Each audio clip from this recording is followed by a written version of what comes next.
Ota-ona bilan ko'rishgan paytda assalomu alaykum. Ota-onani qo'lini o'pib, peshonaga surib ko'rish bor.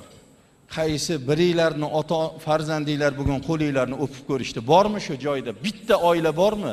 Qo'lingizni o'pib, peshonasiga surgan farzand bormi shu yerda? Shu ota bormi? Yo'q. Nima uchun yo'q? Yo'qligi oddiy narsa. Chunki kecha ota-onalarimiz tiriklik paytida bizlar ularni qo'lini o'payotganligimizni ko'rmadi ular. Qush uyasida ko'rganini qiladi. Agar kecha biza otamiz, onamiz tiriklik paytda qo'llarini o'pib peshonamizga surganimizda edi, bugun farzandlarimiz qo'limizni o'pib peshonasiga surayotgan bo'lardi.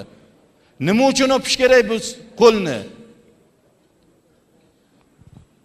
Bu qo'lni shuning uchun o'pish kerakki, bu qo'lni o'rin bosari yo'q.